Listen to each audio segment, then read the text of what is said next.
Steve's had many different jobs in the trade, and he started off doing merchandise and went on to move into other jobs, as we were discussing, Steve. So basically, Steve, the tour after doing the UK sites, you basically moved into the Europe area. So what kind of places were you playing in Europe? Well, we actually just basically went into Italy with Cats. It was a case of the UK tour had actually wrapped, and then we got a chance to basically go over there and do 5 venues in 5 weeks. So, I'd always fancied doing Italy as well. So it was wonderful then just going over. And, we didn't really get a chance to have a look around because obviously we were sort of on the tech side of it.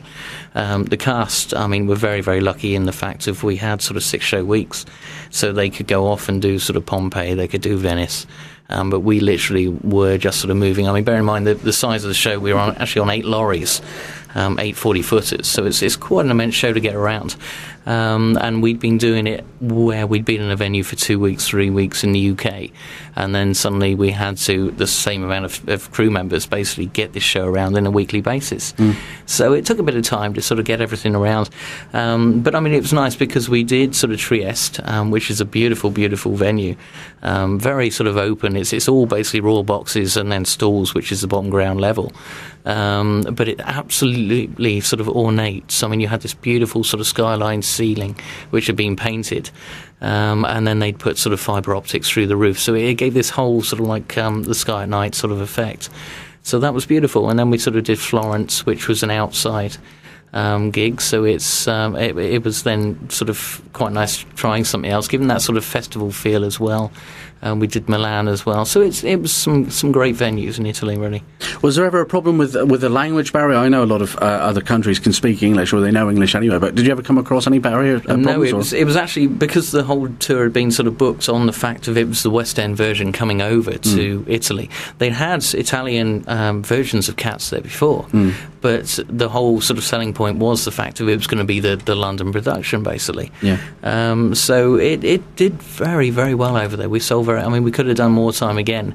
I know the shows haven't done particularly well sort of since. There's been sort of varying reports and things like that of how shows have been taken to. But Cats did, whether it was just the fact of so much of it, because obviously it's based on the poems, is absolute gibberish sort of thing that it translates very, very well. Yeah. But, no, they really did love the show over there. So. Yeah. And it was a great couple of years that I was on the show, so really enjoyed it. Did you find that the credit crunch affected the Cats show or the Chicago show or any of it? Well, the credit crunch, obviously came after we'd sort of wrapped Cats anyway, so that wasn't a problem. I jumped then on to doing a couple of venues with Flashdance. Obviously, that was sort of being launched as a new musical coming out based on the film. And it was a case of that sort of did very, very well, but I think that hit hard times towards the end. It was just sort of catching the sort of tail end of the credit crunch coming through. But thankfully, touch wood now, it's a case of people now seem to be sort of, not saying it's getting any better, but people are actually spending a little bit more in the theatre. Yeah. They're sort of perhaps putting the bills aside and going, actually, well, if we're going to spend this money, let's just spend it on ourselves a little bit. Yeah. And then not sort of worrying like it was with the 80s sort of crash, but I think people are just a little bit more sort of aware of it now, and they're sort of spending to enjoy, but also spending, obviously, to sort of get themselves out of trouble as well. So. The thing is, the amount of work that goes into putting one of these shows into production and all the staff and crew is absolutely enormous. And the thing is, tickets aren't really expensive for a show. They can range from anything from £13 to the seats that go back a little bit further to £30, which isn't really a lot of money if you think about it. No, for a night's entertainment sort of thing. Obviously, you've got to put perspective of money into sort of how much money you've personally got yourself. One person going £30 is nothing sort of thing is a week shopping for somebody else sort of thing, so you can't be sort of too open-minded with it, but in respect of the fact of, yes, it is nice entertainment. Okay, you can go to the local cinema and sit there for an hour and a half and watch the latest feature film coming out for £5 sort of thing, but at the end of the day there is something, again, like we said about with the grounds earlier, with the fairgrounds, there is something magical about theatre, and it does give you more of a chance to sort of relax and sort of perhaps lose yourself for a couple of hours in the respect of actually watching people perform rather than just seeing it on projected on the screen. I've got to admit, the first show that I ever did see was 42nd Street, and that was up in Blackpool. Yeah. And you sit in it, and to be honest, it brought a lump to my throat because it's pure escapism, and it is just totally like it's totally unlike anything else you could experience on a stage, exactly. isn't it? I know you say about the screen and all, but like you said, it's very manufactured, isn't it? But when you get someone live on stage doing something live, it's just totally different. Great experience. I've seen a couple of live shows, and I'd recommend it massively to anyone. If you've never seen a live show, go and see it. It is just mind-blowing, really. I think that's the word, mind-blowing. So after you did the Cats tour, you moved on to a new show. That was Chicago tour. How's it going, basically? Very, very well. I mean, we're actually on a week off at the moment, so that's why I happen to be sort of back down in Cornwall. But we've just come out of Crawley. We did a week there, and that was very, very good. And again, I mean, London obviously has been hit sort of at the same sort of basis as Cornwall is as well, with the fact of there isn't an awful lot of money around. No. But it relates differently in London because obviously the property price is so much higher.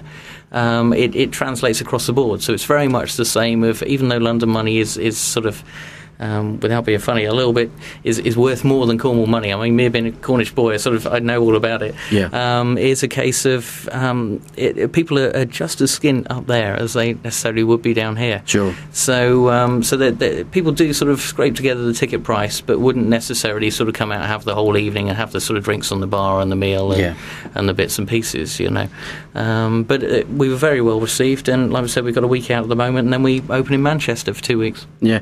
How long? When did you start the tour? Is it for a year? Basically it's a 12-month contract. We started sort of end of February into March. We have basically a technical rehearsal prior to the show, and obviously there's 5 weeks worth of rehearsals before that, which have been held in London for the cast. But then we actually run now until the end of February. Right, okay, Steve. Well, we've got a little bit more. We're going to talk a little bit more about Chicago, but just for the moment, I'd like to play one of the songs from the original cast of Chicago. This was on the Broadway production, wasn't it? It was a Broadway. And this probably goes back to, the mid-70s? Yeah, 1975, the original show. Okay, so for those who aren't familiar with Chicago, this may jog your memory a little bit. We're going to play All That Jazz from Chicago. So we'll come back to that. Sorry, Steve, we'll have to just carry on and talk a little bit more about the Chicago tour.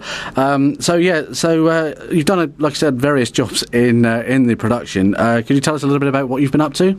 So I'm sort of back on the front of house situation with sort of the merchandise and the general swag, but also basically linked with the LX department as well and doing follow spots because the show is very, very dark.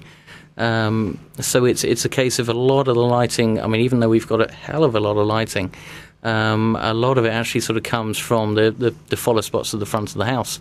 So it actually sort of illuminates from the front rather than just everything being overhead or a lot of moving lights. So it's sort of, as we say, it's very sort of follow spot heavy, the show. Yeah. So it normally involves me running up and down lots of stairs. Yes, most of the time. It's keeping you fit, if nothing else. Very much so. It is, yeah. You've had lots of main stars come in, and is it the principal parts they're called? Yeah, primarily it's the lead parts. I mean, we've actually got Gary Wilmot at the moment playing Billy Flynn. Yeah. Who's the sort of lawyer character, and we've actually got Emma Barton, who was previously in EastEnders as Honey Mitchell. Yeah. She's actually left the show at the moment. She went off to do Panto, and then she joined us on the tour from the start of the tour, and she's actually playing Roxy Hart. So, and they're a great couple of people. They really are, really sort of promote the show well. So Chicago, as you see it here, see it in Japan, see it in China, sort of thing. It is the same format right the way through.